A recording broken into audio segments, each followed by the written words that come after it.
semana que vem a gente vai viajar para Europa novamente, né? Vamos fazer um passeio Portugal e Israel. É a terceira vez que eu viajo com a minha viagem.com e essa é uma experiência muito linda. É uma experiência, as peregrinações que eu fiz foi uma experiência com Deus muito forte, muito marcante na minha vida. E estou voltando de novo. Semana que vem estou embarcando aí com eles para Fátima e Israel também, né, para Terra Santa. E estamos firmes aí. Eu gostei demais, tanto é que estou voltando. Nossa, essa é fiel mesmo, hein? Toda reunião que a gente faz, ela tá embarcando na semana seguinte com vocês de novo, né? Nós fomos em setembro, né? Fomos em setembro, fizemos Portugal, Itália e Israel. A Itália nós conhecemos vários lugares também. Foi uma viagem de 18 dias, então foi muito bacana. O grupo muito animado, muito unido, foi muito bacana mesmo. Fizemos grandes amizades. Em novembro nós fomos para Roma e Israel e foi também muito bacana. E estamos indo para Portugal e Israel. Eu amo Israel, já percebeu, né? E aí eu estou voltando de novo com... Já fiz viagens com outras agências, mas eu gostei demais da minha viagem e agora estou fiel aqui. É isso. Legal. Tem o Glaucio Ramalho também, já viajou com a gente, né? Boa noite, Glaucio. Está ouvindo aí? Boa noite. Estou ouvindo sim, Rogério. Tá bem? Fala aí um pouquinho de como é que é viajar com a gente. É uma maravilha, né? Um pessoal abençoado, sempre prestativo, companheiro. Não tem muito o que dizer, né? Vocês são fantásticos. São parceiros mesmo. A agência, tudo, o pessoal trabalha em prol do benefício da gente, não de vocês. É fantástico. Nossa, obrigado, Bacana. viu, irmão? Deus te Seja abençoe. bem-vindo. Você sabe, você está no coração da gente aqui, né? Obrigado. É só falar para você, para todo mundo, né, Rogério? Tem um pessoal aqui de Americana, Campinas, tem bastante gente de Campinas aqui. O que mais? Pessoal de Piracicaba. Que mais? Que cidade que eu não falei aqui? São Paulo. São Paulo. Elvira é de São Paulo, né, Elvira? Isso aí. Seja bem-vinda. Sejam todos Obrigada. bem-vindos e bem-vindas. Quem mais aí? De alguma cidade que eu não falei? De Itatiba. Itatiba. Quem que é de Itatiba? Sou eu, o Glaucio. Ah, Glaucio. Eu e o Legal. Alan. Ah, o Alan também. O Alan também. Que mais? Tem mais alguma cidade aí que a gente não citou, que vocês... Pompeia. Pompeia. Eu sou de Itapecerica da Serra. Quem está falando? A Sueli. Ah, tá. Itapecerica da Serra. Onde o Rogério está agora, né, Rogério? Ou não? Você não está em... Não, eu estou em Pirituba, perto do Pico do Jaraguá. Estou na minha casa. Ah, tá. Pirituba. Nosso escritório é em Itapecerica, né? Mas eu Ah, estou em tá. casa agora. Aham. Legal. Acho que a gente pode começar, né, Rogério? Eu acho que Que tal? sim. Nós estamos em 18 pessoas no total. Ó, Nova Odessa, o Nova Alex, Odessa. umas pessoas que vão chegar depois, mas acho que você pode começar até para não atrasar aqui, né? Ó, o Alan Isso. apareceu aí. Boa noite, Aham. Alan. Boa noite, boa noite, boa noite. Boa Boa noite, noite. coisa boa. Boa noite, Fábio. Boa noite, Alan. Tudo bem? A Sueli está aqui também. Fátima Braga, peregrina já, né? Dessa viagem. Que lindo. Primeira viagem. Que lindo. Eita, você vai, é a primeira de muitas, viu, Fátima? Você vai amar. Ah, eu espero. Vai, pode ter certeza. Gente, o Alan é evangelizador, o Alan é músico, cantor, ele estava na século XXI, né, Alan? Semana passada, não é isso? A Né? gente está sempre por lá. Fez o É programa de artista. TV da século XXI, animou lá a tarde inteira, o dia inteiro, está sempre com o Padre Eduardo lá, com os padres, está sempre evangelizando o Brasil inteiro aí, né? E quando vai na peregrinação, leva o violão e canta para nós, maravilhoso demais, viu? Olha, uma alegria. Vamos lá, Legal. Fabinho? Vamos lá, vou mudar então a tela aqui. Então, eu gosto sempre de deixar vocês à vontade. Se quiserem perguntar qualquer coisa durante a aula, fiquem à vontade para perguntar, não deixe dúvida, fazer algum comentário, alguma observação, é sempre bem-vindo, porque eu gosto de fazer essas apresentações sempre mais como uma conversa. Claro que sou eu que estou conduzindo, mas vocês podem intervir no momento que vocês quiserem, tá bom? Combinado? Não fica ninguém com dúvida ou sem se manifestar se quiser, tá bom? Então é isso. Então sejam todos bem-vindos à nossa aula aberta, Tesouros Artísticos de Roma, número 1. Número 1 porque nós pretendemos fazer pelo menos uma vez por mês, aí, a partir de agora, ah, essa apresentação mostrando alguns dos tesouros, né? Daqui a pouco nós vamos ter tesouros franciscanos também, na Itália, né? Aqui começando por Roma, mas nós vamos passar pelas cidades franciscanas, vamos para Florença, né? Onde termina a nossa viagem, e para mostrar para vocês um pouco aí da herança artística, cultural e religiosa da Itália, né?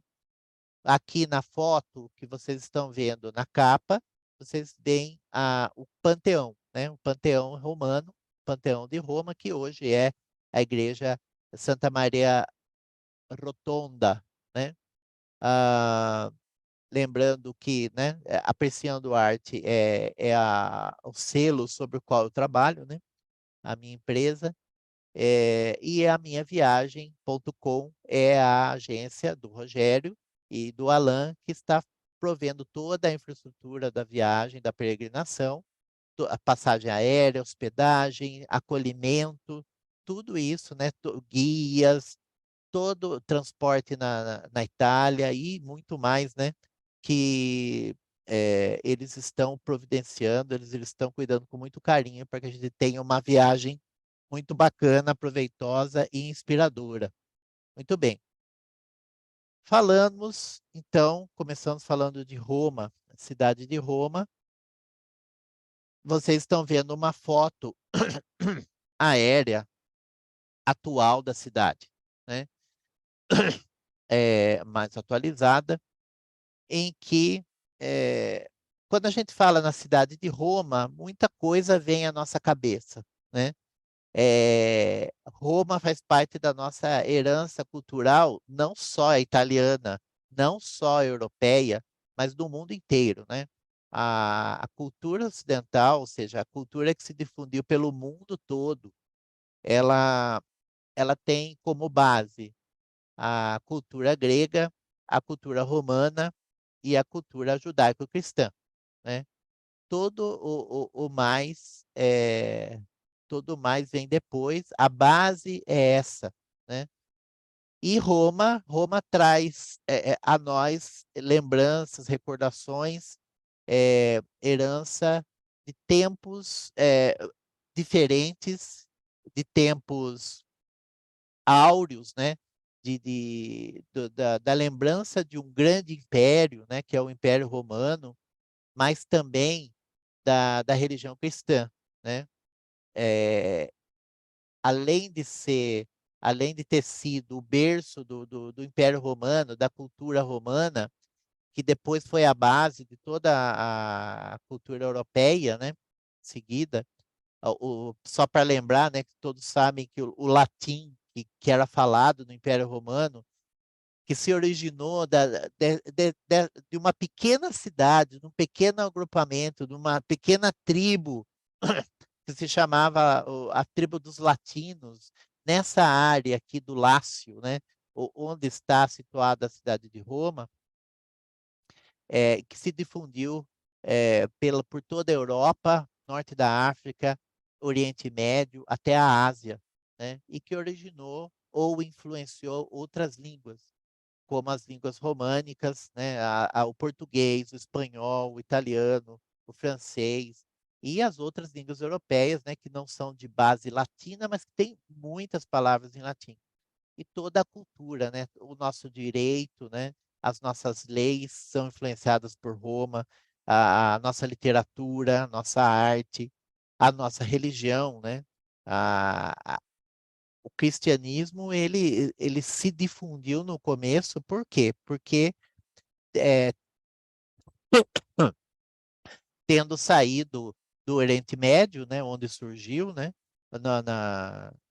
chamado pelos romanos de Palestina, né, se difundiu e teve que passar por Roma, né? Então os pais da igreja, né, os primeiros pais da igreja, São Pedro, o primeiro Papa, São Paulo, todos eles e outros, né? Mas principalmente esses dois, os primeiros, o primeiro Papa e o apóstolo dos gentios, né? Ou seja, o apóstolo dos estrangeiros, eles viram que era necessário passar pela cidade de Roma, que era a capital do mundo conhecido, né? Se não a capital política, mas tudo levava a Roma, né? Então você tinha aquela frase que falava: todos os caminhos levam a Roma, né?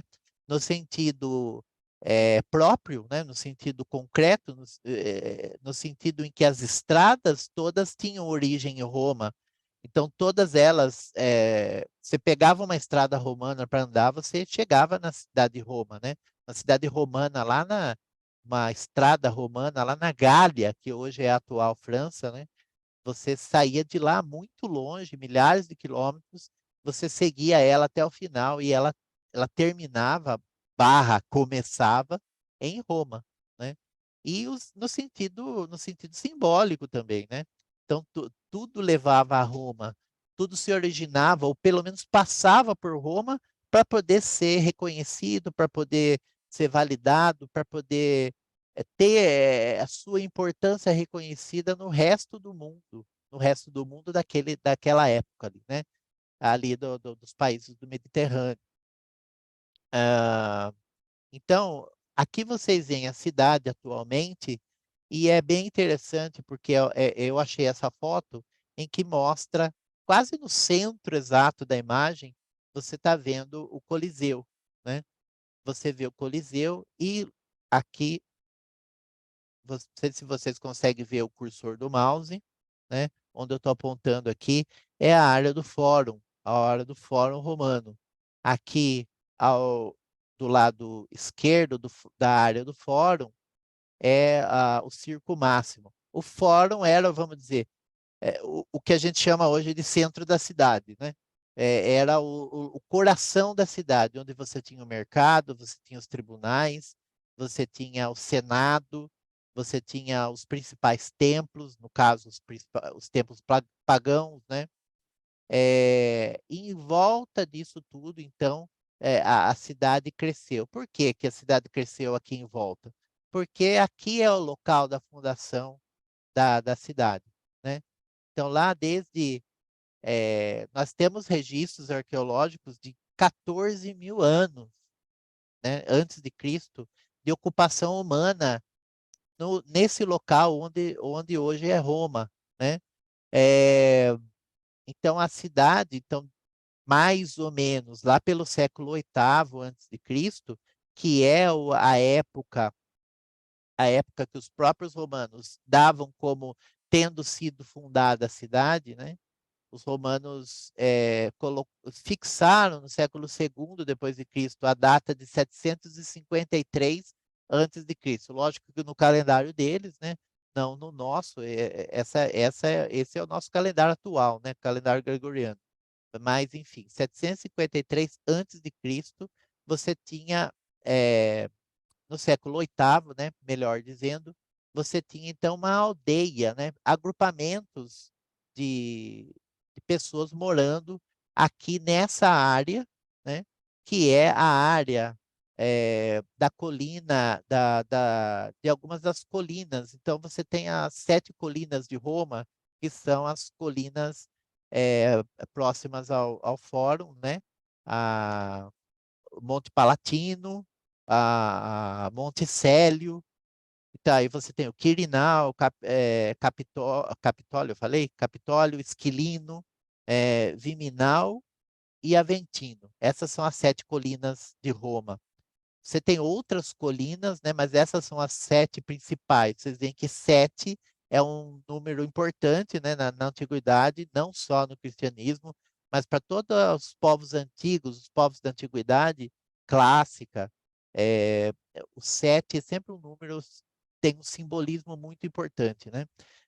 Vocês veem aqui à esquerda o rio Tibre, né? Então você tem o principal curso d'água, né, que passa pela cidade de Roma, que na antiguidade já era poluído, para vocês terem uma ideia. A poluição não é uma coisa atual, né? É lógico que não na escala que nós temos hoje, mas pelo fato da cidade de Roma ter atingido, em determinada época, século segundo depois de Cristo, 1 milhão de habitantes, né? Por uma cidade da antiguidade, é muita gente, né? É uma estrutura urbana gigantesca e o rio, né? Como muitos lugares ainda hoje, né? O esgoto da cidade era todo despejado no rio Tibre. Então, o rio Tibre, né? Dizia que o rio Tibre era fétido, né? Ou seja, fedia por conta da poluição, né? Imagina que naquela época o esgoto não era nem um pouco tratado, né? Então, era jogado no rio, enfim, de qualquer forma. Mas, enfim, então nós vemos essa visão da cidade, né? Mostrando, então, o que a gente chamaria hoje de centro histórico, né? O centro que está aqui ocupado há milênios, que é identificado com o local de fundação da cidade mesmo, né? Então, você tem escavações aqui que remontam até 10 mil anos antes de Cristo, com alguns vestígios de 14, até 14 mil anos antes de Cristo. Você só não consegue, você não consegue fixar melhor, você não consegue estudar melhor os mais antigos, porque a cidade tem muitas camadas arqueológicas, muita ocupação humana ininterrupta durante milênios. Para vocês verem, 10 mil anos, pelo menos, são 10 milênios, né? Então, é muito tempo. Então, você tem aí toda uma ocupação intensa. Enfim, mas tem muita coisa, né? Tem muita coisa que todo dia é trazido de volta, né? Para a luz do dia nessas escavações que provavelmente nunca terão fim, né? Sempre vai ter alguma coisa para escavar nesse terreno. Vocês veem aqui uma das 2 tentativas de reconstituição, que se ainda hoje se faz, né? De como seria a Roma antiga. Então, quando a gente fala de Roma antiga, vocês veem que de 14 mil anos antes de Cristo para cá é muito tempo. É muito tempo. Então, quando fala Roma antiga, poderia ser qualquer ponto dessa antiguidade, né? Mas, enfim, quando a gente fala em Roma antiga, normalmente a gente costuma falar da Roma imperial, né? A Roma teve um período de monarquia em que haviam reis, depois teve a República, que daí já era um sistema de cidadãos se autogovernando, claro que não no nosso sentido de hoje, né? Não que hoje também seja perfeito, mas, enfim. E depois da República você teve o período imperial, né? Que é o que a gente conhece mais por conta dos filmes, né? Principalmente os filmes de Hollywood, por conta da história que a gente estuda, né? Na escola um pouco, e que a gente lê por aí, né? É normalmente o período mais abordado, se fala mais, é da Roma imperial. Então aqui nós vemos como a gente sabe que essa reconstrução é da Roma Imperial, né? Porque nós estamos vendo aqui o Coliseu, né? O chamado Anfiteatro Flaviano, né?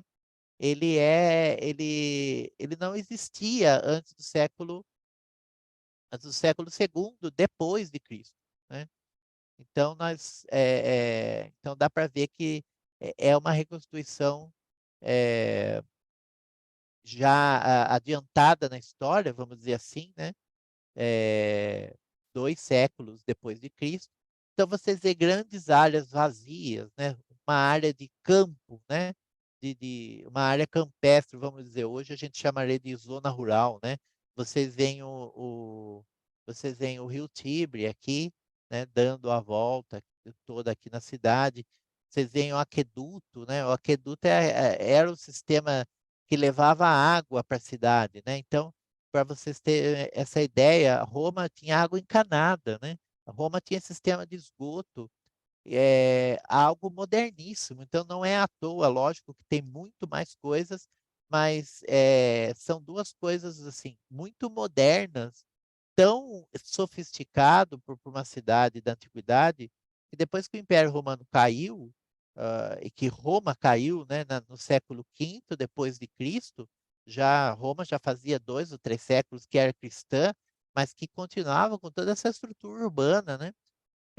Depois que Roma caiu, somente no século XIX que a Europa voltou a ter água encanada e esgoto, né? Então, assim, para vocês verem a sofisticação, a organização da civilização romana, né? Da cultura romana. Enfim,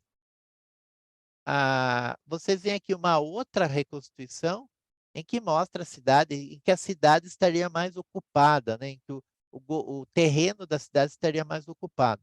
É claro que aqui falta um pedaço dessa reconstituição, porque essa aqui é uma maquete que tem no museu lá em Roma, que é o Museu da Civilização Romana, que é uma maquete com 200 metros de comprimento, para vocês terem uma ideia da escala, né? Que foi feita essa maquete, tentando mostrar a partir dos relatos, principalmente dos relatos escritos que nós temos da antiguidade, de como era Roma na época do imperador Constantino, né? O Constantino foi o imperador que começou a abrir a oficialização do cristianismo, né? De tirar da ilegalidade o cristianismo. Enfim, para vocês verem, então, que existia uma estrutura muito grande, né? A cidade era muito desenvolvida, muito grande, com muita gente morando nela. E com muitos equipamentos de serviços urbanos, a gente poderia dizer, né?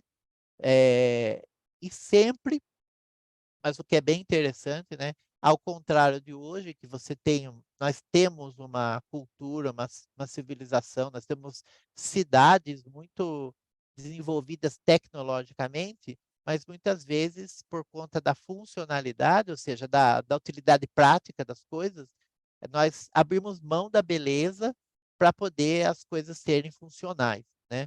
Para serem até mais baratas, para que mais gente tenha, né? Até por conta da facilidade de se vender isso, né? Enfim, ou para que muita gente possa ter acesso. Na Roma antiga, vamos dizer, como um requisito de projeto que também fosse belo, né? Então, nós vamos ver daqui a pouco vários edifícios que tinham essa preocupação, né? Embora os romanos fossem muito práticos, né? Fossem muito práticos, são um povo assim que se tem algo que a gente possa dizer deles, em primeiro lugar, é esse pragmatismo, essa praticidade, né? Essa coisa de fazer as coisas que funcionem, né? Lógico que você não abre mão da beleza, mas primeiro tem que ser funcional, depois tem que ser bonito. E costuma ser os dois, né? Enfim, herdaram isso dos gregos, mas enfim, mas também uma praticidade que os gregos muitas vezes não tinham. Muito bem, vocês estão vendo aí na tela, tudo bem? Tá tudo bem para vocês? Estão vendo bem as imagens? Estão conseguindo ver? Tudo certo aí? Bom, muito bem. Vocês estão respondendo, eu tomo então que está tudo ok, tá bom? É que eu tô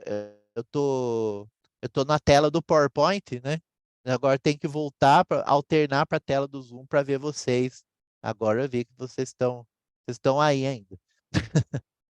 Muito bem. Vou falar bem rapidinho, né? Bem rapidamente sobre a origem de Roma, né? Da cidade, né? Porque tudo se irradia da cidade de Roma, né? Então, o Império Romano, ele é um império calcado nas tradições que foram criadas, foram forjadas, melhor dizendo, foram desenvolvidas num ambiente de uma pequena cidade que foi crescendo, que aos poucos foi tomando corpo, foi tomando forma, né? Um povo de agricultores, né, que eram os latinos, que escolheram esse terreno próximo do Rio Tibre, nessas 7 colinas, principalmente no monte do Capitólio, né, que é Capitolino, que um povo muito rígido, né, muito duro, porque assim a agricultura ali não é fácil, né? Então a terra ali do Lácio e grande parte da Itália não é uma terra fácil de cultivar, né? Então muito cedo os romanos desenvolveram outras habilidades, né? Como as habilidades militares, como a habilidade de comércio, né? Mas, enfim, a origem de Roma, nós temos duas origens mitológicas, né?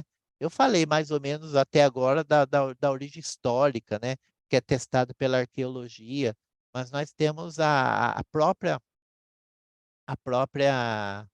o próprio povo romano tinha várias histórias de origem da cidade e que ao longo do tempo foram convergindo, né? Foram sendo juntadas para chegar numa narrativa única.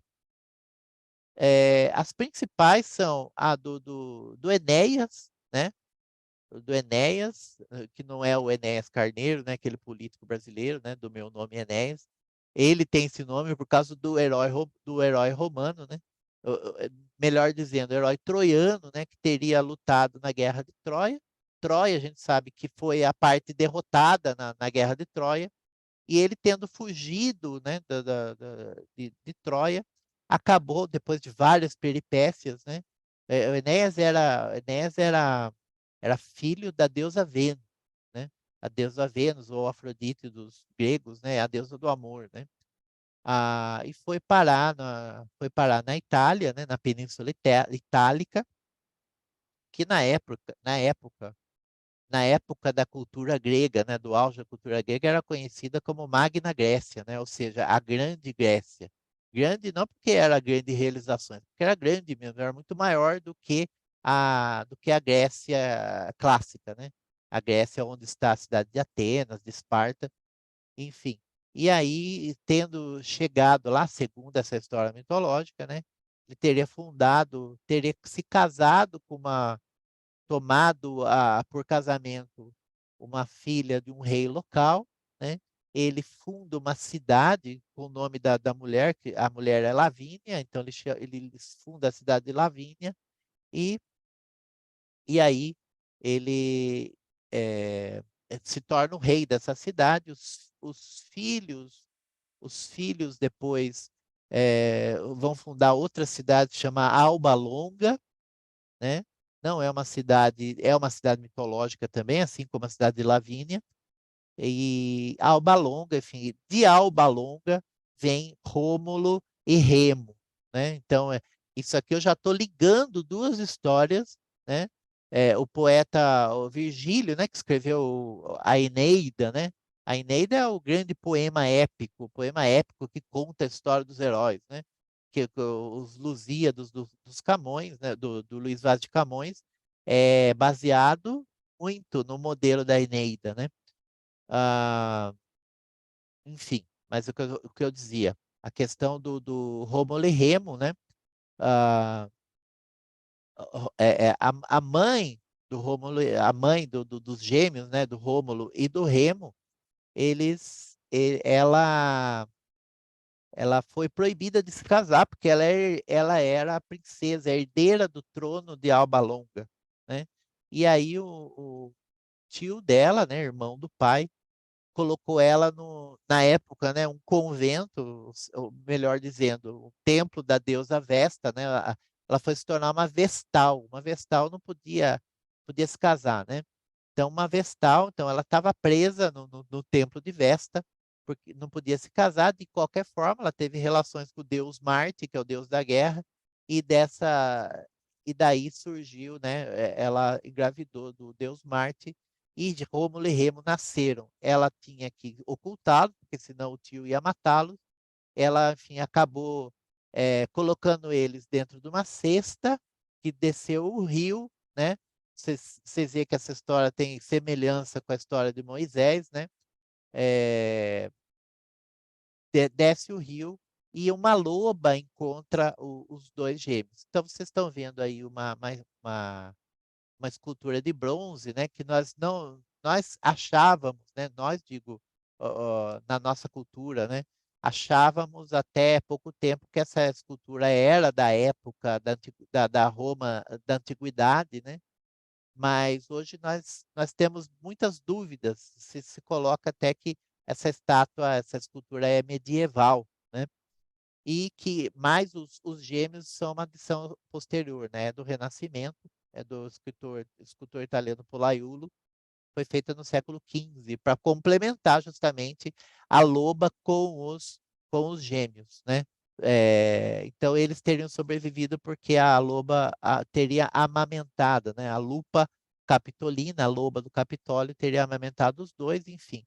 Eles acabam crescendo, enfim, e depois de várias peripécias, Rômulo e Remo matam o tio e acabam fundando a cidade de Roma, né? Acontece que Rômulo se desentende com o irmão Remo e mata o irmão, né? Também uma história de irmãos, né? Talvez um pouco semelhante à de Abel e Caim. E então Rômulo teria fundado Roma. Então, Rômulo, para os próprios romanos, era o fundador oficial de Roma, né? E era descendente de Enéas, que era um herói troiano, derrotado, mas herói, filho da deusa Vênus, sendo ele mesmo filho do deus Marte. E Rômulo, então, funda a cidade que se chama Roma, né? Então, por isso o nome de Roma. Os pesquisadores, na verdade, dizem que provavelmente Rômulo, o nome Rômulo é que vem de Roma, e não o contrário, né? Enfim, não sabemos, como é uma história mitológica, provavelmente foi uma criação literária, né? Uma criação do povo, né? Que virou algo literário depois na mão dos poetas. Enfim, isso aqui eu queria mostrar para vocês. A deusa Roma. A deusa Roma, olha só que interessante, né? Além daqueles 12 deuses principais do panteão pagão romano, né, politeísta, você tinha o que vem dos deuses gregos, né? São todos equivalentes aos deuses gregos com nomes romanos, né? Então Zeus vira Júpiter, Afrodite vira Vênus. Nós temos outros deuses que são próprios dos latinos, né? Dos romanos e que não têm equivalentes nos gregos. Um desses deuses é a deusa Roma. A deusa Roma é a encarnação da cidade de Roma, né?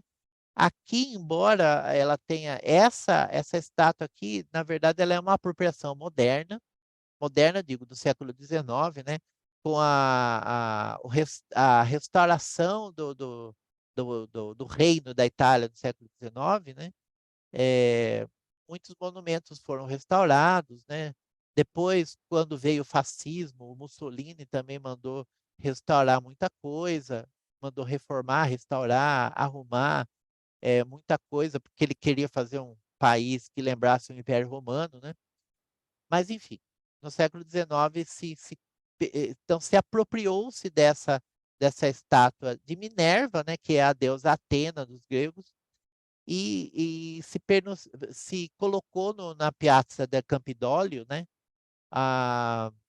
como personificação da deusa Roma.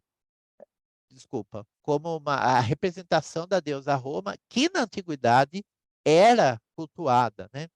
Então, não é que não existia, que no século XIX passou a existir. Não, existia sim. E os italianos do século XIX somente, vamos dizer, lembraram-se disso e fizeram essa,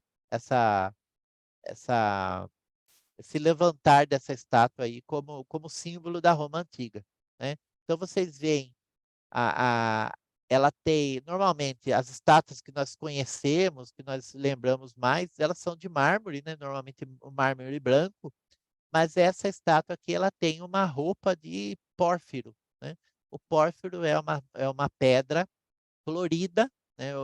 Rocheada, que era uma pedra muito nobre, usada para estátuas, usada para decoração, para revestimento de prédios, de edifícios, e era associado ao imperador, né? Algo nobre, algo da autoridade imperial. Então, era chamado de pórfiro imperial, que tinha a ver com o púrpura, né? O púrpura puxa mais para o vermelho, né? Mas você vê que não tem,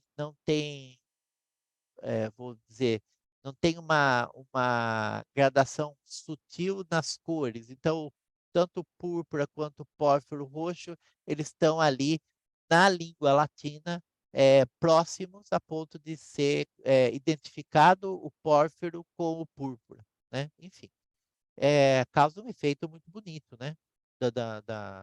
Um efeito de revestimento, de coloração, né? Lembrando, né? Não sei se vocês sabem, já ouviram falar disso, que as estátuas da antiguidade elas eram pintadas. Então a gente está acostumado a pensar nas estátuas da antiguidade como brancas, né, do mármore, porque elas chegaram até nós, e até nós eu digo, até o século XV, né, 1400 e pouco, quando estourou, né, quando explodiu o movimento do Renascimento, em que todas essas estátuas antigas foram desenterradas, né? Na própria cidade de Roma, o Papa e outros nobres na cidade promoveram o desenterrar, porque tinha muita coisa enterrada, né? Até então, e essas estátuas todas tinham perdido a cor, né? Elas eram pintadas, e então se achou que na Roma Antiga e na Grécia também, as estátuas não eram pintadas e que eram na forma que a gente vê hoje, né? Só com o mármore. Lógico, elas já são muito bonitas, só sendo de mármore por conta da forma realista, né? Que a gente admira tanto. Mas elas eram pintadas, né? Não sei se vocês sabiam disso. Então, essa estátua aqui, certamente, além da coloração da própria pedra, da própria rocha, né, do pórfiro, as partes que vocês estão vendo brancas eram pintadas com a cor chama cor de pele, né? A cor de uma pessoa, de um romano, né? Uma pessoa daquela época, assim como os outros acessórios, né? O próprio orbe, né? Essa bola que ela segura na mão esquerda é a representação do mundo, né? É uma forma de dizer que ela tem autoridade, né?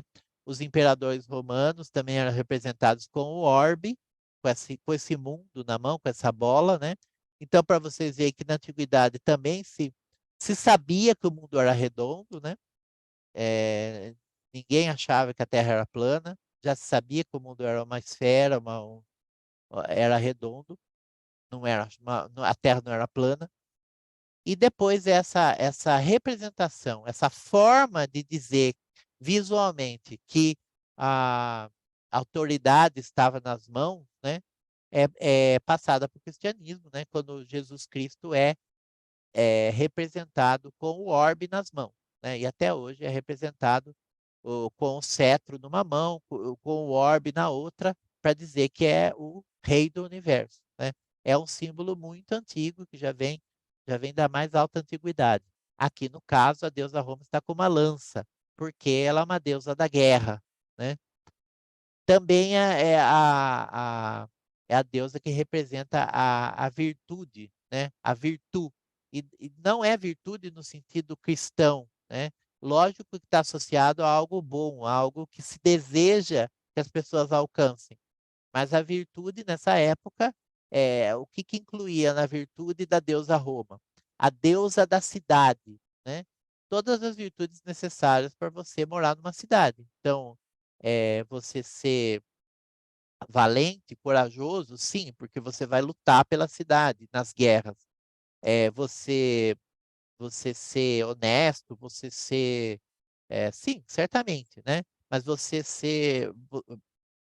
tinha que ser também severo, né? Então você tinha a virtude da gravitas, né? Gravitas, que é a gravidade, ou seja, a seriedade. Então a pessoa não podia ficar rindo à toa, né? Não é coisa de gente séria ficar dando risada ao torto e direito, né? Isso também fazia parte da virtude. Enfim, então aí vocês veem uma das representações da deusa Roma. Aqui mostrar para vocês o coração da cidade de Roma na antiguidade, e é na antiguidade mesmo, né? Até mais ou menos o século V, o VI, né? Quando a cidade deixa de ser a capital do Império Romano, ela, para ser somente a capital de um dos reinos bárbaros, né? O fórum deixa de ter importância, né? Mas até essa época, esse era o coração da cidade. Então, aqui nós vemos o que sobrou do fórum, né? Fórum, na verdade, quer dizer simplesmente praça, né? Hoje nós temos o sentido de fórum como o centro judiciário. E não é à toa, né? Porque no fórum você tinha os tribunais também, né? Você tinha as basílicas no fórum, nos fóruns, porque não é o único fórum que tem na cidade de Roma, mas o central, o principal deles era o Fórum Magnum, né? A pronúncia em latim é essa, né? Fórum Magnum, o Fórum Magno, o Fórum Grande, né? Magnum quer dizer grande. Então a Praça Grande, é a praça maior de todas. Então, na antiguidade, ninguém chamava de Fórum Romanum, ou Fórum Romano, né? Chamava de Fórum Magnum. Era a praça central, a praça grande, né? Então nós vemos aqui estruturas de várias épocas, né? Nós vemos estruturas de várias épocas ao longo de muito tempo, né? Como eu falei, a cidade começou aqui, né? Os primeiros aldeamentos eram aqui, mas nós vemos aqui principalmente o que está mais visível, da esquerda para a direita. Não vou falar de tudo, né? Porque senão a gente só faz uma aula sobre o Fórum Romano. Nós vemos aqui o tabulário. O tabulário era vamos dizer, o arquivo do Império, né? Então aqui se guardavam todos os documentos os escritórios de arquivo, né? Que ainda tem aqui o prédio, lógico, modificado, tudo, mas basicamente vindo da antiguidade. Aqui também não. Aqui não é da antiguidade, né? Mas é uma igreja, que é a igreja de São Lucas e Martina. Aqui atrás do arco, nós temos a Cúria Júlia, que foi uma das sedes do Senado romano, né? Então, Senado romano era aquele conselho das pessoas mais velhas de Roma, né? Que ajudavam a governar, né? E depois de uma certa época, teoricamente, ajudavam o imperador a governar o império, a cidade e o império. Um arco do triunfo de Septímio Severo, né? Ou Sétimo Severo, como queiram. Aqui, o templo, o que sobrou, né? Do templo de Saturno, né? Saturno era pai de Júpiter, né? O Zeus. O que sobrou também do templo, peraí, do templo de Castor e Pólux, que são dois heróis, né, da mitologia grega. Mas aqui aqui na extrema esquerda, na extrema direita, uma parte da Basílica de Maxêncio, que daqui a pouco nós vamos ver com um pouquinho mais de detalhe, que foi a última grande basílica construída na antiguidade, né? A basílica, hoje nós usamos o termo basílica como uma igreja cristã, né? Uma igreja católica, principalmente, que é, né? Acho que acho não, né? A basílica é aquele templo, aquela igreja que é consagrada pelo povo, né? Então é local de peregrinação. Na cultura romana, né? Foram os romanos que inventaram o edifício basílica, era outra coisa, né? Mas daqui a pouco a gente vai ver o que era exatamente. Aqui tem outras tantas coisas muito interessantes, né? Por exemplo, aqui no Fórum Romano, para vocês verem a importância do local, você tinha dois lugares, né? Que marcavam o início geográfico do Império Romano, né? Um deles era o Umbilicus Urbi, ou seja, o umbigo da cidade, que era um local que, na verdade, era uma caverna, né? Era uma caverna em que 3 vezes por ano eram jogadas ofertas de alimentos, se dizia para poder aplacar os maus espíritos. Mas ali se dizia que era o umbigo da cidade, ou seja, dali partia, na antiguidade mais remota, né? Se partia as medidas miliárias, que fala, né? Então, quando você ia medir a distância de Roma até Ostia, por exemplo, ou Roma até qualquer outra cidade, você partia do Umbilicus Urbi, né? Depois,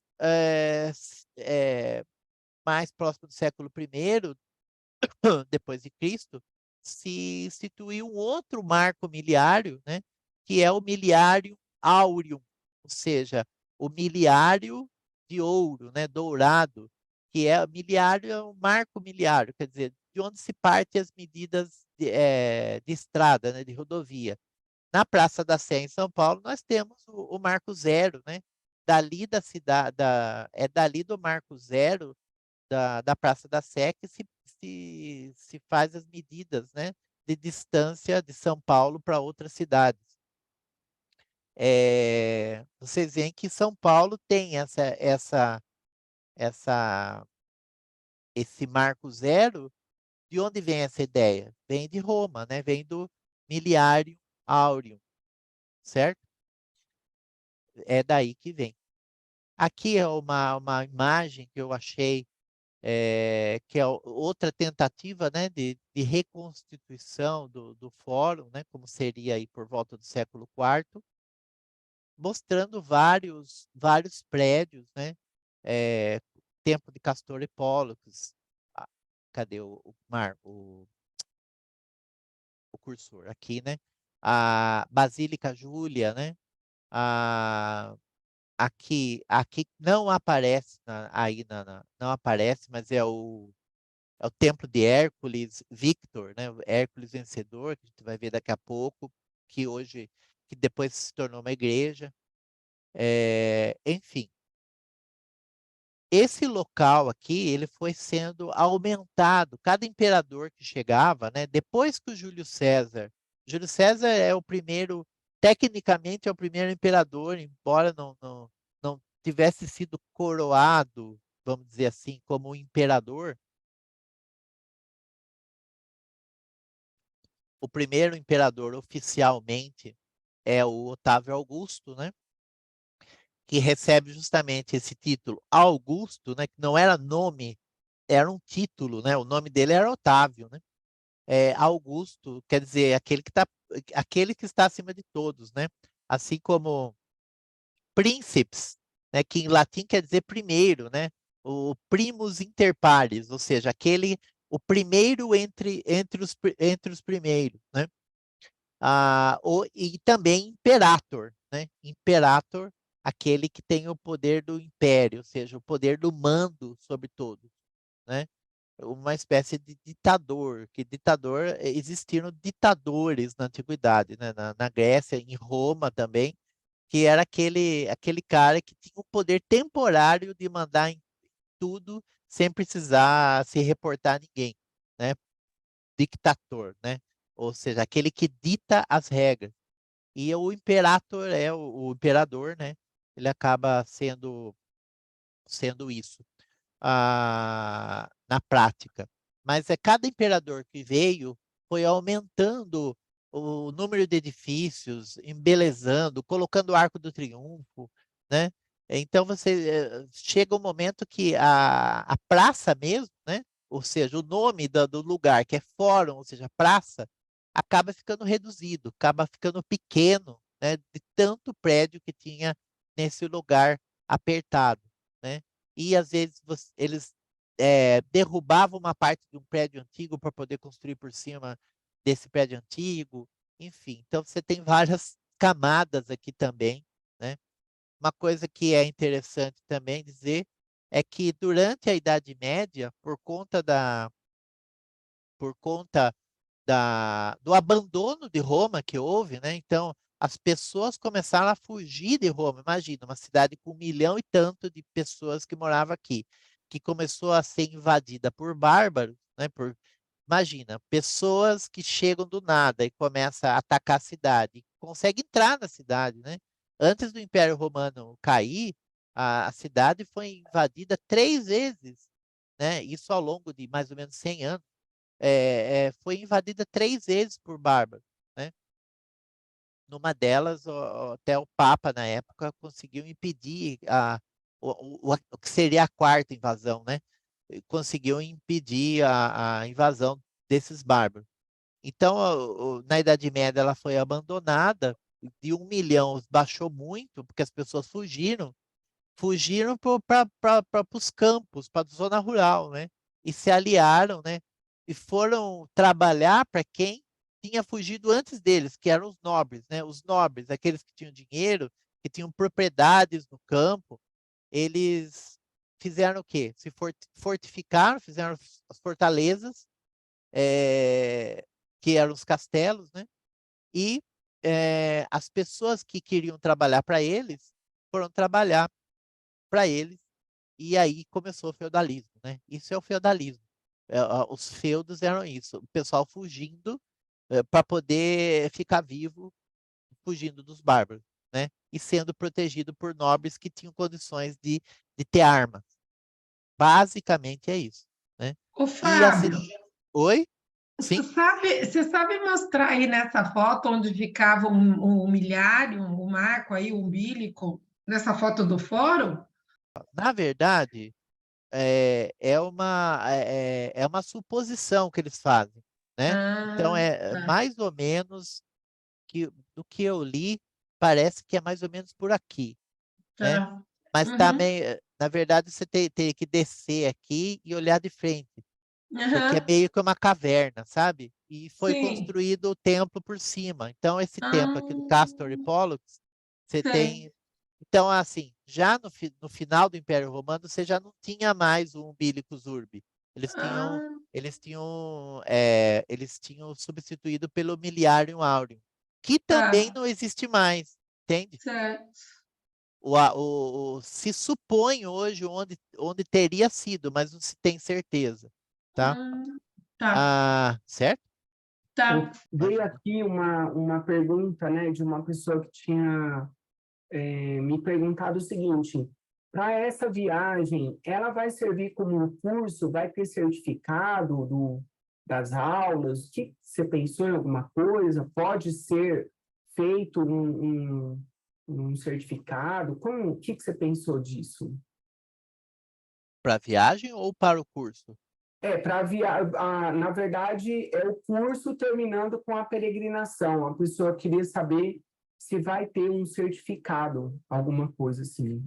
Aí ela nem Olha, vê. é que tem gente que precisa ou que gostaria de usar, né, um certificado desses para comprovação de atividades, né, que alguns cursos universitários pedem, né?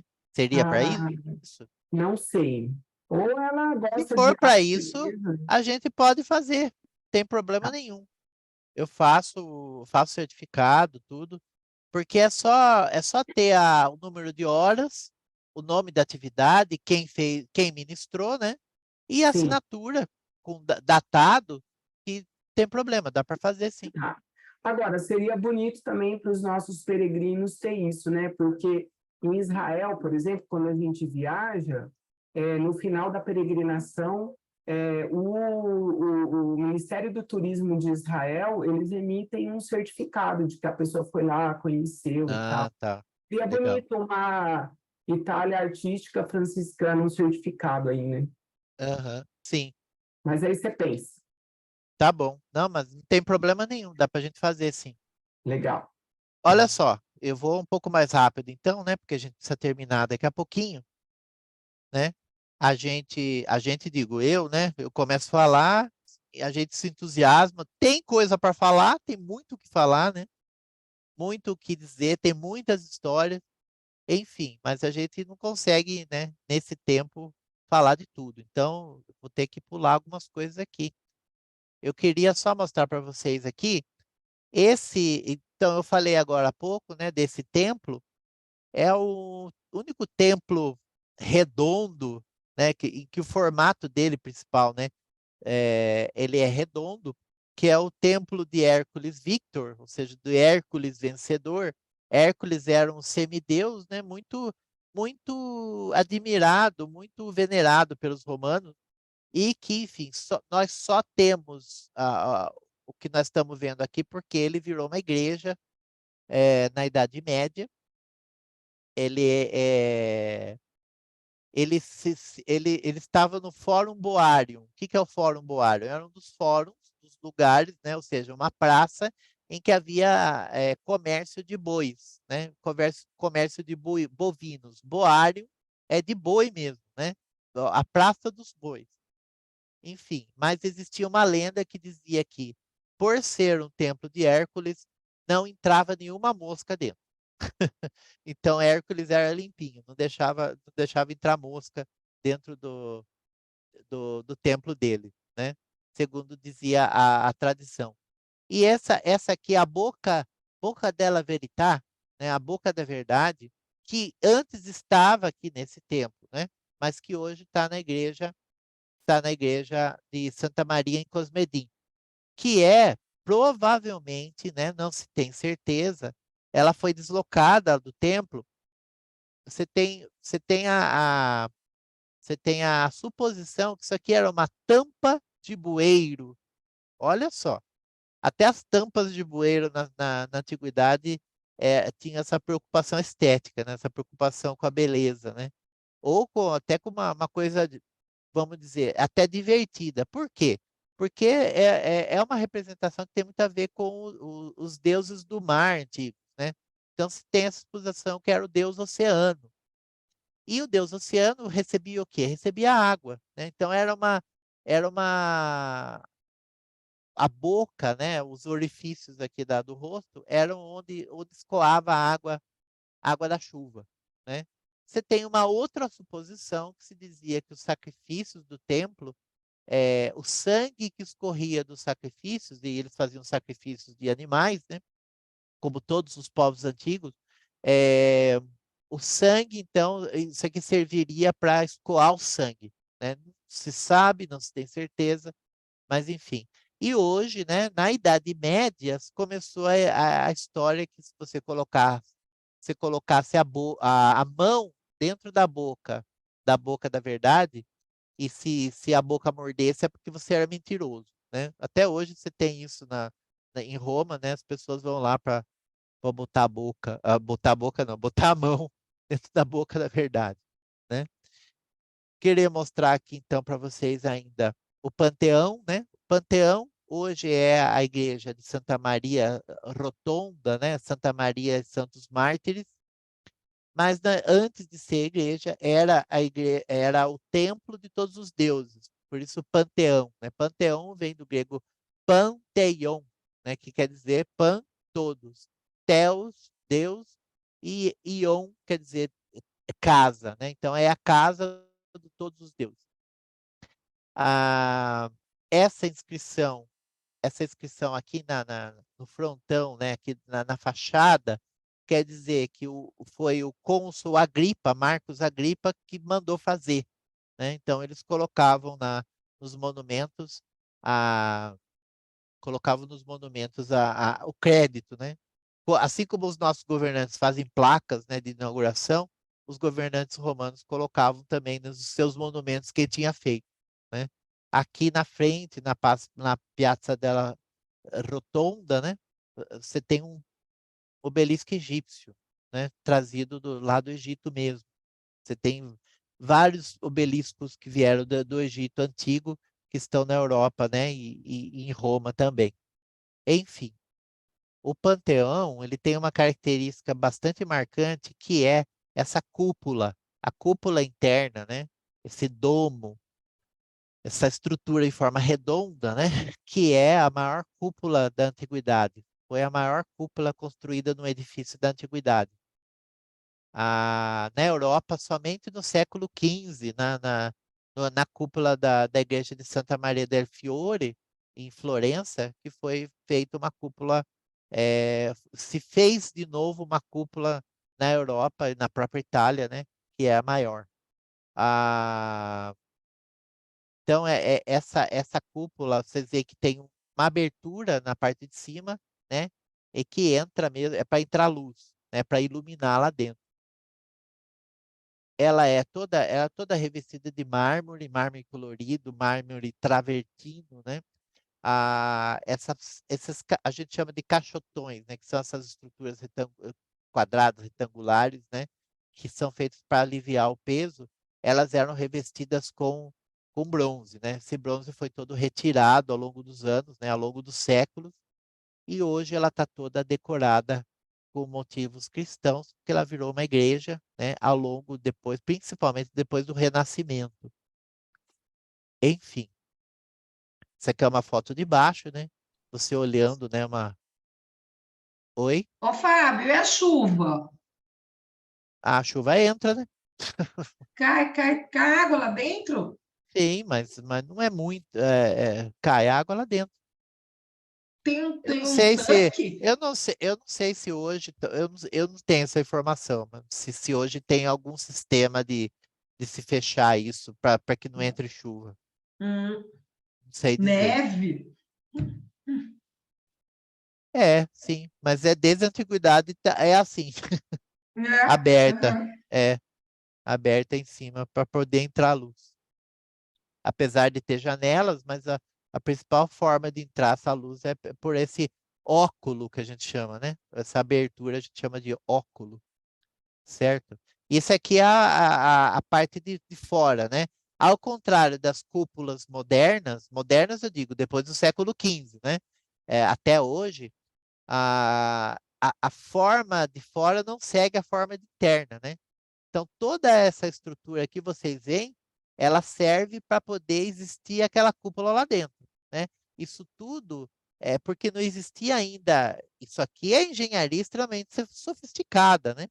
Mas não é o mesmo tipo de engenharia que depois se desenvolveu para se ter uma cúpula externa aparente também. Então, isso aqui, ela é até desgraciosa, né? Ela não é bonita do lado de fora, né? Ela é bonita do lado de dentro, né? Ela é feita para ser bonita do lado de dentro e ter essa forma semi-esférica do lado de dentro, tá? Muito bem. Passando rapidinho para os arcos do triunfo. Os arcos do triunfo que a gente, quando se lembra de arco do triunfo, a gente lembra do arco do triunfo de Paris, né? Só que o arco do triunfo de Paris é, foi mandado fazer por um imperador que queria ser um César, né, dos tempos modernos, que era quem? O Napoleão, né? Napoleão Bonaparte. Então, o Arco do Triunfo o Arco do Triunfo de Paris é diretamente inspirado nos Arcos do Triunfo romanos, que não existem somente na cidade de Roma. Tem vários Arcos do Triunfo em outras cidades romanas na antiguidade. Mas, enfim, você tem vários na cidade de Roma. Eu vou mostrar para vocês 3 desses arcos. Claro, nós não vamos ter tempo de de ver eles com detalhes, mas, enfim, no Fórum Romano nós vemos o arco de Sétimo Severo, que foi mandado construir pelos filhos dele, né? Os filhos dele, o Caracalla e o Geta, eles se tornaram co-imperadores, ou seja, os dois eram imperadores ao mesmo tempo, depois que o pai morreu, e foi mandado construir para homenagear o pai, mas também a eles mesmos, né? Porque eles tinham feito uma campanha militar numa parte do Oriente Médio que se chamava Pártia contra os partos, né? Só que o Caracalla depois mandou matar o irmão, depois mandou apagar todos os registros do Geta, né? Era algo que se chamava, como que chamava? Damnatio Severa, se eu não me engano, que era uma prática que acontecia muito comum, tinha até nome, né? Que era apagar dos registros alguém que tinha caído em desgraça, né? Então, o co-imperador Geta caiu em desgraça, foi assassinado, se mandou apagar, inclusive, do Arco do Triunfo de Séptimo Severo. Aqui nós vemos o Arco de Constantino. Constantino, aquele imperador, como eu falei, que começou a oficializar o Império Romano, né? O Império Romano não, o cristianismo. A mãe dele, né, que se converteu ao cristianismo. Enfim, ele supostamente teria se convertido no momento da morte, né? Não temos certeza, não sabemos. Enfim, esse aqui já é um arco do triunfo feito com outros elementos de outros arcos do triunfo de imperadores que tinham morrido há 200 anos, como Adriano, Marco Aurélio, né? Então tem estátuas tiradas, roubadas, entre aspas, né, de outros monumentos para compor o monumento dele, né? Lembrando que os arcos do triunfo eram feitos, no início, eles não eram de pedra, eles eram temporários. Então, eram como se fossem guirlandas de flores, né? Eram usadas flores, vegetais, né? Galho de árvore e um monte de coisa, outros elementos, para fazer um arco na estrada, na rua em que ia passar o desfile dos generais que voltavam das campanhas, das guerras, que tinham feito alguma conquista para Roma. Com o tempo, foram feitos, começaram a ser feitos de pedra, se tornaram de pedra, de mármore, de alvenaria, né? E começaram a ser decorados com as estátuas, com esses altos relevos em mármore, e para se passar, então, um desfile militar, né? Constantino mesmo ficou muito tempo fora de Roma, a ponto de esperar terminar o arco, né? Para ele poder entrar num desfile triunfal na cidade de Roma com seus exércitos, e logo depois voltou 300 ele ainda chegou, o arco ainda estava inacabado, mas ele entrou em Roma, passou por baixo aí do arco, e depois, isso em 312, ele só voltou para Roma em 326, né? Essa aqui é uma outra visão do arco. Aqui o arco de Tito. O arco de Tito é bem interessante. Opa, cadê?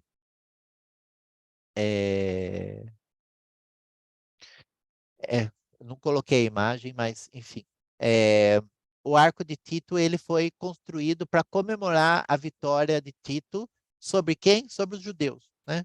É Tito quem manda, que invade a cidade de Jerusalém, e que invade a cidade de Jerusalém, já era dos romanos, mas invade para poder conter uma revolta, e ele acaba arrasando, destruindo o último templo, né? O último templo que já era o templo de Herodes, né? Mas o templo da religião judaica é destruído, e sobra somente o que hoje, né, lá em Jerusalém, o Muro das Lamentações. E aqui é mostrado, então, mostrada a conquista,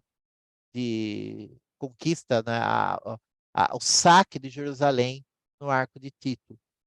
O interessante é que o Papa Pio VII, 1821, manda restaurar o Arco de Tito, porque ele tinha sido parcialmente destruído durante a Idade Média, porque tinha sido feita uma torre com objetivo militar, né, de defesa militar, durante a Idade Média, e ele manda reconstruir uma parte do monumento que tinha sido destruída, né?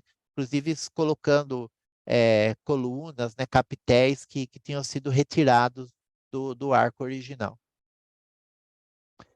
Muito bem, acho que a gente pode acabar então com o Coliseu, né, Rogério? E depois aí a gente fala um pouquinho da viagem, né? Lembrando que a maior parte do que que eu estou mostrando aqui para vocês, nós vamos ver ao vivo, né, pessoalmente na nossa peregrinação. Vocês veem que vários desses locais, né, passaram tanto os pagãos, né, como eu disse, milênios de história, mas também os cristãos, primeiro de uma forma trágica, né?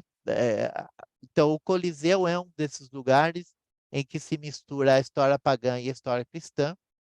Hoje, vocês veem aqui, não sei se conseguem ver na imagem, você tem uma cruz, né, lá encimando a entrada do Coliseu, porque marca o local de martírio de muitos cristãos que eram atirados às feras ou eram executados por gladiadores, ou enfim, eram mortos para a diversão dos pagãos, né?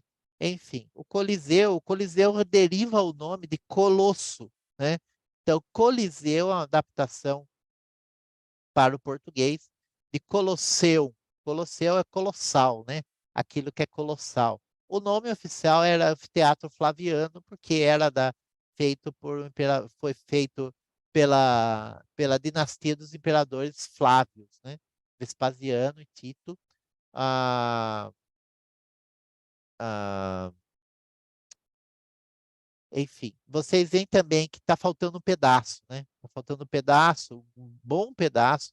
Tudo isso aqui era uma volta inteira. Então, você tinha uma parte interna, outra externa, né, desse anel. Vocês veem aqui uma reconstituição, né, do que teria sido o Coliseu. Por que está faltando?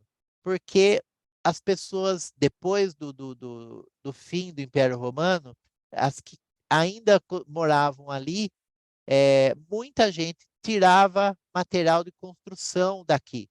Então, não só do Coliseu, mas de outros monumentos, era retirado pedra, retirado tijolo daqui do Coliseu. Então, aí você vê que uma parte ruiu depois, era uma fonte fácil de material de construção. Você vê que o Coliseu ele tinha estátuas, né, decorando, né, milhões não, mas dezenas de estátuas.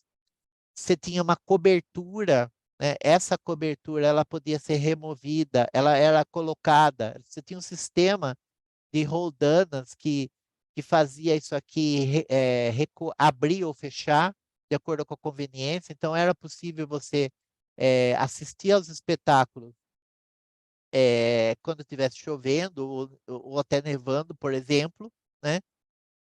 Então você vê que era bem moderno, bem avançado nesse sentido, bastante sofisticado, né? Tinha todo um maquinário aqui dentro, não só da cobertura, né? Como nos nossos modernos estádios, né?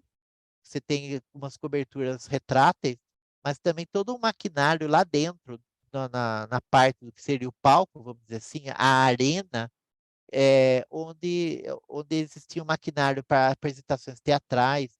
Para vocês terem uma ideia, dentro do Coliseu você teve um imperador, se eu não me engano foi Nero, que fazia até espetáculos em que mandava encher o Coliseu, a parte central do Coliseu de água e fazia batalhas navais com navios de verdade, né? Lógico que os navios não eram grandes que nem os de hoje, mas com navios suficientemente que coubessem ali para poder fazer batalhas navais, para você ter uma ideia da sofisticação. Enfim, espetáculos de gladiadores, né, de exibição de feras, né, de bichos exóticos que vinham de partes distantes do Império, como a África ou a Ásia.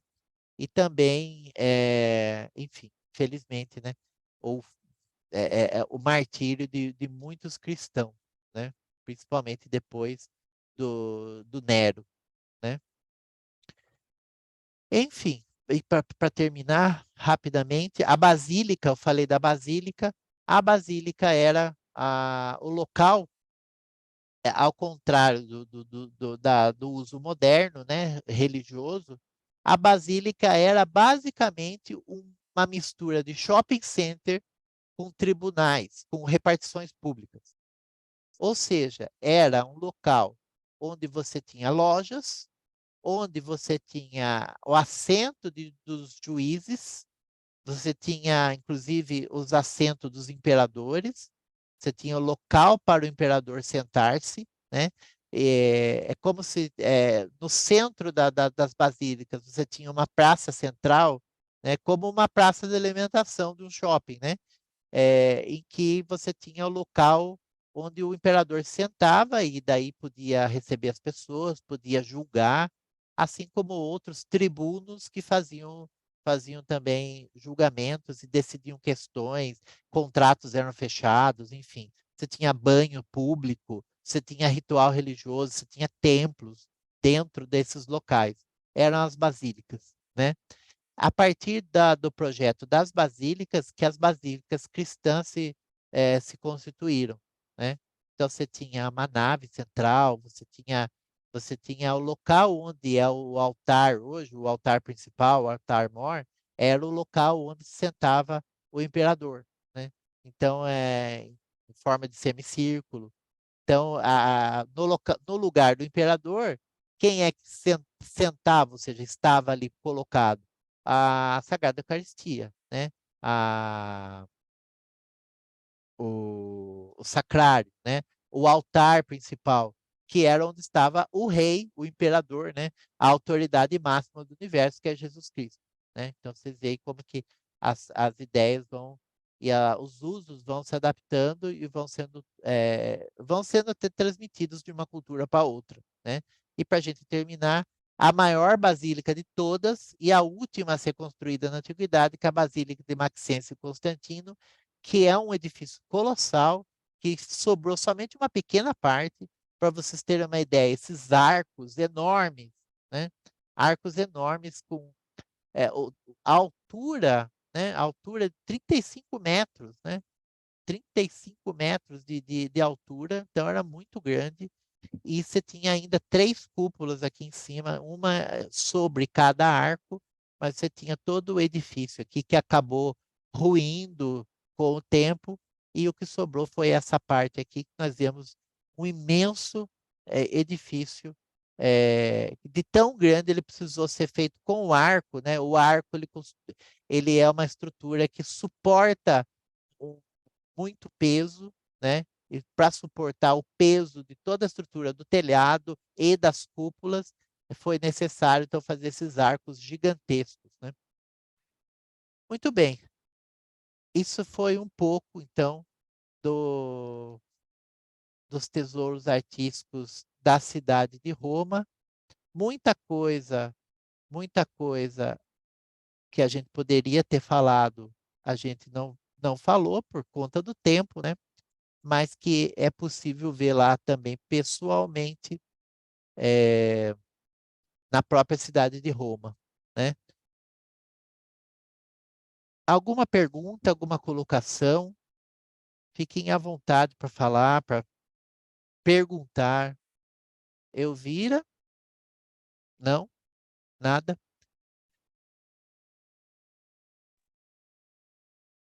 Abrir o Muito som bem. e falar, né? Oi? Só abrir o som e falar. Quem quiser falar, Isso, é só abrir no o som. telefoninho, pode falar. Bom, enquanto o pessoal pensa aí, vou falar rapidinho, tá, Fábio? Tá Nós bom. tivemos aqui uma notícia muito boa. Primeiro que a gente queria fazer um sorteio de 1/3 de Jerusalém só para quem está aqui, tá bom? Que a gente trouxe de Aham. Jerusalém, já está abençoado. Então, quem quiser, eu vou colocar um link aqui, você preenche o link e nós vamos fazer um sorteio, tá bom? Aí, quem tiver no sorteio, quem tiver no link, quem fizer o cadastro lá, ganha um terço, a gente manda por correio. Aí a gente entra em contato, pega o endereço, tudo direitinho de vocês, tá bom? Aham. Ah, legal. Bom. Bom, falar rapidinho da viagem, né?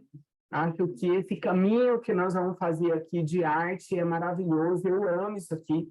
Quando eu vou no Museu do Vaticano lá, eu, por mim, ficava uns 4 dias lá dentro, só olhando as coisas, né? Eu amo aprender e tudo mais, é maravilhoso. Bom, Ah, só colocar uma coisa, Rogério. Uma pode. coisa que eu ia falar e acabei esquecendo. Vocês viram que eu mostrei hoje, basicamente, arquitetura, né? Lógico que nós temos esculturas, principalmente esculturas, né? Que é o que sobrou da antiguidade, mas tem muita coisa que também está presente nos museus que a gente vai visitar nessa peregrinação, né? Principalmente nos museus do Vaticano, mas também na Vila Borghese, né? No Museu Borghese, Galeria Borghese, né? Então tem muita coisa da antiguidade que a gente vê nesses locais. E mosaicos também, que a gente tem mosaicos e algumas pinturas, né, principalmente lá da época de Pompeia e Herculano, que não é da cidade de Roma, então não quis mostrar aqui, né? Mas enfim, só para dizer que hoje a gente focou em arquitetura e na próxima aula aberta que nós vamos fazer em março, eu vou mostrar mais, vou mostrar pintura e escultura também, tá bom? Mas, enfim, só para frisar que pessoalmente lá em Roma, né, nos locais que nós vamos ver, não só essas ruínas, o que sobrou da antiguidade, né, desse passado glorioso do Império Romano, mas também nos museus, né, nos museus e muito lugar na rua, né, Rogério? A gente está andando na rua e tem Roma muita coisa para ver, né? Roma é um museu a céu aberto. Cada pedra lá tem 4 horas de explicação, né? Exatamente, é verdade. Vamos lá, gente. É assim, é uma fonte inesgotável, né? Mas queria uma salva de palmas para o Fábio. Que aula maravilhosa! Uhul!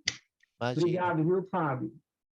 Bom, gente, imagina, eu que é agradeço. assim, o nosso roteiro são 16 dias, só de Itália, o Fábio já falou aí, aonde que nós vamos, Roma, Rieti, Greccio, Bonarésia, Orvieto, Assis, Perúdia, Monte Alverne e Florença. Eu não vou ler o roteiro aqui, tá bom? São 16 dias, tem o roteiro de cada dia, onde que nós vamos cada dia e tudo mais. Esse roteiro o Alan, depois ele vai entrar em contato com cada um de vocês, vai mandar o roteiro, vai mandar o material, vai explicar como que paga, o que dá para fazer, porque cada caso é um caso, né? Um quer pagar à vista, o outro quer pagar parcelado, o outro quer dar uma entrada. Então, cada um é particular. Aí o Alan, ele entra em contato com cada um e vai explicar, tá bom?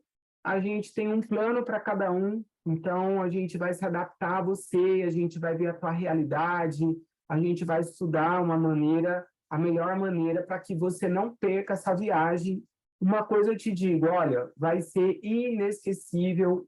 Ainda tem aqui a parte do Frei, que não conseguiu estar com a gente hoje para falar um pouco dos franciscanos e tudo mais. É sempre maravilhoso ouvir ele. E a gente vai ter missa todo dia, vamos ter momentos de oração todo dia, né? O Frei está preparando isso também, trazer sempre a espiritualidade junto com a arte, vai ser uma coisa maravilhosa. O que vocês vão perceber é o seguinte, o dia, você viu que aqui 1 hora não deu para o Fábio explicar nada, aí a gente pensa assim, nossa, ainda bem que lá nós vamos ter um dia inteiro, né? Aí o dia inteiro lá também não dá, tá bom? É sempre corrido e nunca dá tempo de ouvir tudo, porque é muita informação, mas é maravilhoso, né? Isso que o Fábio falou, né? Cada pedra, cada rua que você passa, cada árvore tem uma história, mas eu tenho certeza que você vai voltar de lá com muito conteúdo, milhares e milhares de fotos, vídeos e tudo mais, e as explicações do Fábio, dos guias que vão ter também, porque fora o Fábio e os guias, vai ter a gente da agência, que sempre conta alguma coisa. Vai ter os guias locais também, que pode trazer outras informações. Vai ser uma grande riqueza, pode ter E vai certeza. ter o Frei Marcos, né? Tem o Frei Marcos, tem bons hotéis, sempre a gente vai estar em bons restaurantes também. Então, é passeio com turismo, com espiritualidade, com arte, tudo junto. Tenho certeza que você vai gostar. Então, o Fábio tem o contato de todo mundo que está aqui, né, Fábio? Eu vou dar um print na tela aqui, para depois você saber quem veio. E teve Tá. outras pessoas também que já saíram, né, porque por causa do horário. Mas o Alan, depois, aos pouquinhos, essa semana aí, vai entrar em contato com cada um para mandar o material para vocês. Tem gente aqui que já está na viagem, então, bem-vindos, né? Maravilhosos. E os outros que não estão, a gente vai explicar. É isso, Fábio? É isso aí. É É isso aí. isso, né? Olha lá, o Alan Reis também passou o telefone dele, quem quiser anotar aí, ó, 11 999 47 43 26.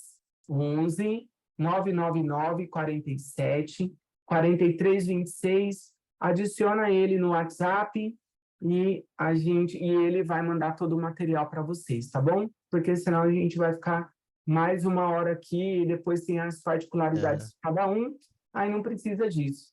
Certo, Fábio? Certo. Eu queria agradecer a todos vocês que ficaram até agora, né? E que agradecer muito a presença de vocês. Deus abençoe a todos. E agradecer ao Rogério, agradecer ao Alan, né? E agradecer ao Frei Marcos também, que não está aqui, mas com certeza está rezando por nós e por todos, né? E espero que a gente se veja na próxima aula e também na nossa viagem, né, Rogério? Eu vou estar lá. Quem vai? Eu vou Com estar. certeza. A Sueli já Também. está, a Sueli de Fátima Braga já está, a Vanilde, né, já está. Então, quem já está garantido, está lá, vamos beber dessa fonte, né? E aí, Bacana. vamos ver os outros também, que ainda não estão e que vão estar. Gente, boa Tá noite. bom. Deus Muito abençoe obrigado. todos. Boa noite a todos. Até a próxima, se Deus quiser. Tamo junto. Boa noite. Paz e bem. Boa noite. Boa noite.